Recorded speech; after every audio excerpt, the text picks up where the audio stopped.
Hello दोस्तों, what is the auction of imported goods. चलिए बात करते हैं ऑक्शन के बारे में। Myself Amit Mulani from Amit Mulani and team, exporter, importer and international trade advisor. आप सबने कहीं ना कहीं सुना होगा कि कई बार बाहर से आने वाला जो गुड्स इंडिया में इंपोर्ट होता है उनका ऑक्शन किया जाता है। तो बात करते हैं कि ये ऑक्शन किस बेस पे होता है। दोस्तों, जब कोई गुड्स इंडिया में इंपोर्ट होता है तो वो दो तरीके से वहां पे ऐसे ही लंबे टाइम तक पड़ा रहता है, जिसमें एक रीजन हो सकता है वो अनक्लेम्ड हो, यानी कि किसी के भी द्वारा ये गुड्स का क्लेमिंग ना किया गया हो कि ये गुड्स मेरा है। एंड दूसरा, अगर वो अनक्लियर्ड है।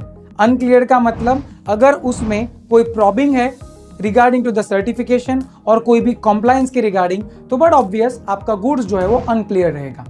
माय फ्रेंड, जब ये गुड्स इंडियन पोर्ट पे आता है और जब ये कंटेनर से यहाँ पे लोड होता है तो उस वक्त इनकी अथॉरिटी या तो उनकी लायबिलिटी कस्टोडियन को सौंपी जाती है।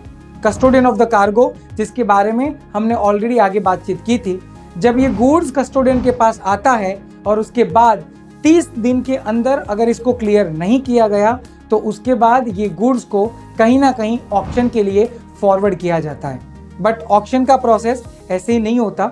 ऑक्शन के लिए जो पोर्ट अथॉरिटी है उनकी परमिशन लेनी ज़रूरी होती है। तो चलिए बात करते हैं इसकी प्रोसेस के बारे में, जिसमें सबसे पहले कार्गो कस्टोडियन जितना भी ऐसा गुड्स पड़ा है जो 30 दिन से ज़्यादा दिनों के लिए उनके पास है, तो ये उन गुड्स का लिस्ट बनाते हैं। लिस्ट को वो कस्टम डिपार्टमेंट को फॉरवर्ड करते हैं। कस्टम डिपार्टमेंट लिस्ट को चेक करके जो भी उनके इंपोर्टर्स हैं उनको नोटिफाई करता है। अगर उसमें से किसी का रिप्लाई नहीं आया तो वो गुड्स अल्टीमेटली NOC के बेस पे कस्टोडियन को सेल करने की परमिशन दी जाती है।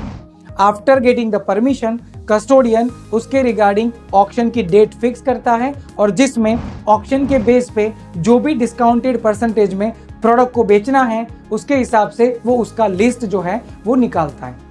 इनकी इंफॉर्मेशन जनरली हर एक पोर्ट अपनी वेबसाइट के ऊपर रखती है, जिससे कि जो भी इंटरेस्टेड पीपल्स हो वो ऑक्शन के लिए अपना फॉर्म फिलअप कर पाए। दोस्तों, अगर पहले ऑक्शन में प्रोडक्ट नहीं बिका तो दूसरी बार उसका वापस ऑक्शन किया जाता है एंड उसे वापस सेल करने की ट्राई की जाती है। मान लीजिए अगर कोई गुड्स ऐसा अनक्लियर्ड है जो बड़ा ऑब्वियस है कि कोई ना कोई प्रॉब्लम की बदौलत कस्टम के अंदर पड़ा हुआ है या तो उसको कहीं ना कहीं रोका हुआ है, तो ऐसे हजार्डियस गुड्स या अनसेल गुड को अल्टीमेटली डंप भी किया जाता है। माय फ्रेंड, ये जो भी पैसा ऑक्शन के थ्रू रिकवर होता है उसको सबसे पहले कहाँ पे यूज किया जाएगा, जिसमें सबसे पहला ऑक्शन के रिगार्डिंग जो खर्चा होता है उसको पहले निकाला जाता है। अगर उससे ज़्यादा पैसा बचता है तो जो फ्रेट या तो इंश्योरेंस का पैसा होता है वो पे किया जाता है। उसके अलावा थर्ड नंबर पे आता है कस्टम ड्यूटीज एंड टैक्सेस। अगर ऑक्शन से पैसा बचा है तो थर्ड नंबर पे पैसा कस्टम डिपार्टमेंट को पे किया जाएगा और फाइनली अगर कुछ बचेगा तो वो इंपोर्टर के हाथ में आएगा। तो दोस्तों, अगर आप ऑक्शन में पार्टिसिपेट होना चाहते हैं तो इसकी एक सेंट्रल बॉडी है MSTC, जिनका फुल फॉर्म है मटेरियल स्क्रैप ट्रेड कॉर्पोरेशन। आप उस वेबसाइट पे जाके इंडिया के कोई भी पोर्ट के ऊपर होने वाले ऑक्शन के लिए पार्टिसिपेट कर सकते हैं और इसके लिए और कोई ज़रूरत नहीं होगी। सिंपल, अगर आपके पास GST नंबर है तो आप ऑक्शन में पार्टिसिपेट कर सकते हैं। तो दोस्तों, ये हमने बात की इंपोर्टेड प्रोडक्ट के ऑक्शन के बारे में। तो इस तरह से इंपोर्ट और एक्सपोर्ट की रिगार्डिंग मोर इन्फॉर्मेशन के लिए आप हमें कनेक्ट कर सकते हैं amitmulani.com के ऊपर। Stay tuned.